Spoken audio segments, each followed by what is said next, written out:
Si Taylor Swift ay isa sa pinakasikat na idol sa kasalukuyan at dahil sa kanyang kasikatan, ginawa na din siyang Diyos-Diyosan. Taylor Swift pa rin ang aking Diyos. Amen. All hail Taylor Swift, my God. Yes, Taylor Swift is the king of my heart, body and soul. Ito ay isang kasuklam-suklam na kasalanan. Ang kanyang mga concerts at music videos ay inspired ng Diablo kahit na sinasabi niyang siya ay Kristiyano.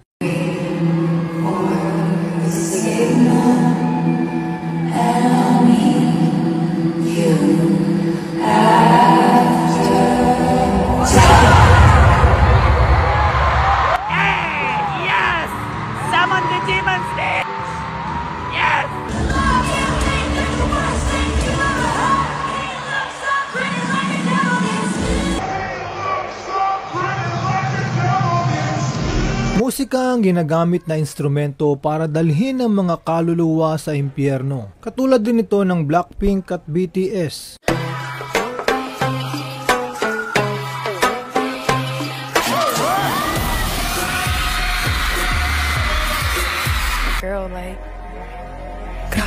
Pagmasdan niyong mabuti itong sound ng music dahil ito ay kapangyarihan at espiritu upang hilahin ang mga kaluluwa sa impyerno.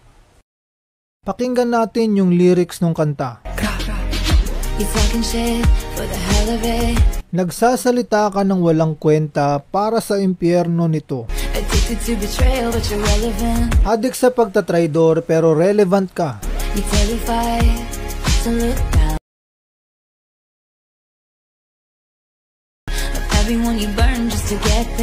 Natatakot kang tumingin sa ibaba dahil kapag sinubukan mo, makikita mo ang galit ng lahat ng kaluluwang sinunog mo sa impyerno para makarating doon sa tuktok ng kasikatan at kayamanan.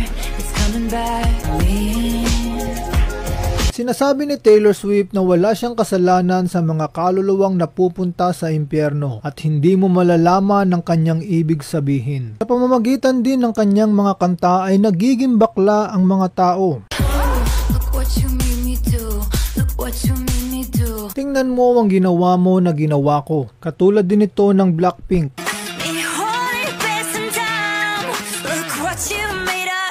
Pagkatapos kunin ang iyong kaluluwa, tingnan mo ang ginawa mo na ginawa namin. Papansinin ninyo, madalas na may number 13 ang kanang kamay ni Taylor Swift dahil ito ang kanyang lucky number. Pero may mas malalim ito na mensahe dahil ang ilan sa kanyang mga kanta ay pumapatungkol sa darating na Antichrist sa Revelation 13. Ang unang kanta ay ang Anti-Hero o Antikristo. Next is yung The Man.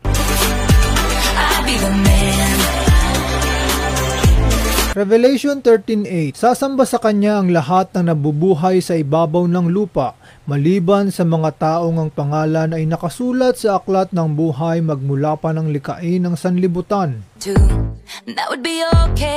Bawat pananakop na ginawa ko ay gagawin na kong higit na boss sa iyo.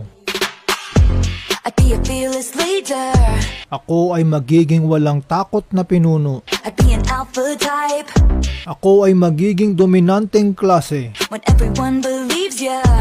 Kapag ang lahat ay naniniwala sa iyo. Sinasabi ng propesiya na ang darating na anti-hero ay magiging dalubhasa sa panlilinlang. Ang pagkindat o one-eye symbolism ay simbolo ng kasinungalingan at panlilinlang. Daniel 8:25. Ang kanyang mapanlinlang na kasinungalingan ay gagawin siyang matagumpay, magiging mapagmataas siya at walang pakundangan niyang papatayin ang marami. Walang sinumang taong makakahadlang sa kanya, pati ang pinuno ng mga pinuno ay lalabanan niya. Ngunit pababagsakin siya hindi sa pamamagitan ng kapangyarihan ng tao. Revelation 13:5. Pinahintulutang magyabang ang halimaw, manlait sa Diyos, at maghari sa loob ng 42 months. Nilait nga niya ang Diyos at ang pangalan ng Diyos, ang tahanan ng Diyos at lahat ng nakatira doon. At ang pangatlong kanta na tungkol sa anti-hero ay ang Me.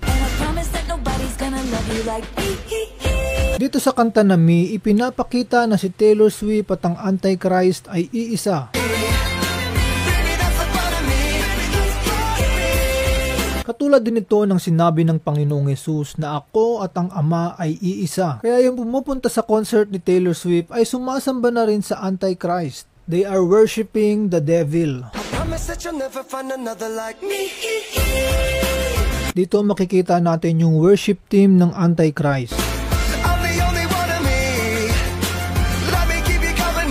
Ganito ang worship team ni Satanas. Naka-high heels, sexy ang damit, kita ang legs, kita ang kilikili at naka-makeup. Ginamit din ng kanta ni Taylor Swift na love story sa love story ni Satanas.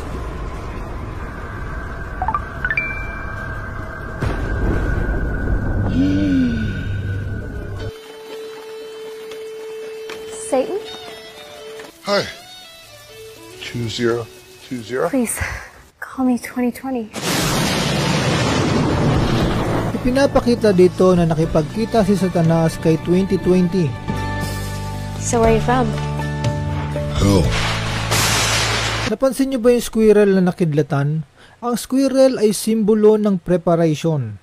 Preparation sa pagdating ng Antichrist. Maaaring nagumpisa na ang 7-year tribulation noong 2020. At kung tama ang revelation na ito, aahon ng Antichrist sa kalagitnaan ng tribulation. 2023 o 2024 kung hindi tayo nagkakamali. Hell. Me too. Pull me or save me. I've been feeling so alone. I just don't want this year to end. Who would?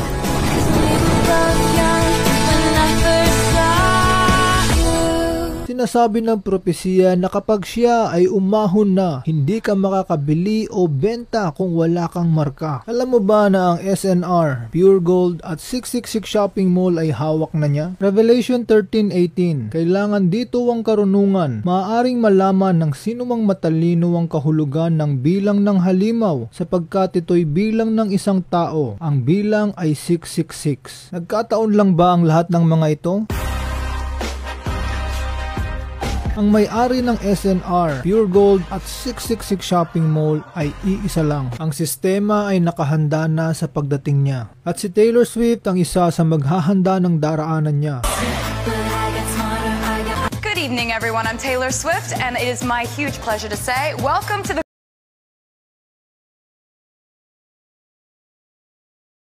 foreshadowing of what the album's going to be like.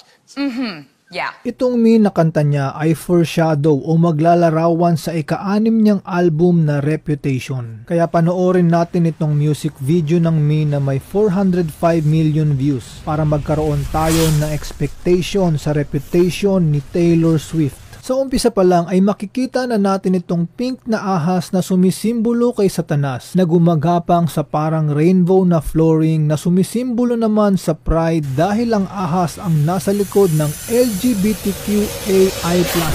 At itong checkered na flooring ay nagre-represent sa Freemason.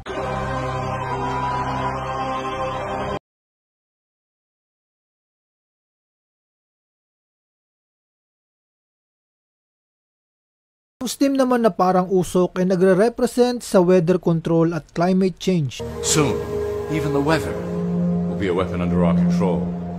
We will be able to create droughts, floods, hurricanes, and even tsunamis. At si Taylor Swift ang nagre-represent sa Antichrist. It's me. Hi, I'm the problem. It's me, and I'm a monster on the hill. Ito yung bagong logo ng Disney na may 3 6 at may cross na upside down. And you're the kind of guy the ladies want. And there's a lot of cool chicks out there. Yung tinutukoy niya na cool chicks dito ay mga Freemasons. And there's a lot of cool chicks out there. I know that I went psycho on the phone. Alam kong naging baliw ako sa telepono. I never leave well enough alone. And trouble's gonna follow where I go. Hindi ako umaalis ng maayos mag-isa at susundan ng kalamidad kung saan ako pupunta. Itong mga ulap na ito ay mga HAARP stations na kumukontrol sa weather para mag-create ng disaster. With our growing control of the weather through HAARP and chemtrails, we will scare the public into accepting our global protection agendas. So gagawa itong Antichrist ng problema. Ito ay ang climate change para tanggapin ng mga tao ang kanyang satanic world agenda. All of our countries will be affected by a changing climate. But the world's poorest people will bear the heaviest burden from rising seas and more intense droughts, shortages of water and food. We will be seeing climate change refugees. What's that like? I'm so sick of running as fast as I can. Para sa mga hindi nakakaalam, itong lalaki na to ay si Taylor Swift. Nag-transform lang siya para maging The Man. So itong music video ni Taylor Swift ay nagde-describe ng tagline ng Antichrist. Mother Nature doesn't stand a chance. Man versus disaster. Sa madaling salita ay climate change. Capitalize on the feeling. So kapag may disaster, mayroong fear. Madaling tanggapin ng tao ang kanilang satanic agenda. As His Holiness Pope Francis has rightly implored the world, this is a moral calling. In just 2 months, the world has an opportunity to unite around a strong global agreement. And there's a lot of cool chicks out there. Itong mga Freemasons ay ang galamay ng Antichrist. Rainbow na bag, ito yung itinutulak nila na Agenda 2030. Like a rainbow with all of the colors. The United Nations Sustainable Development Goals are 17 targets we must meet by 2030. And now is a time when things are shifting. There's going to be a new world order out there. There's going to be a new world order out there. And we've got to lead it. Ang New World Order ay ang tutupad ng Revelation 13 sa ilalim ng Antichrist.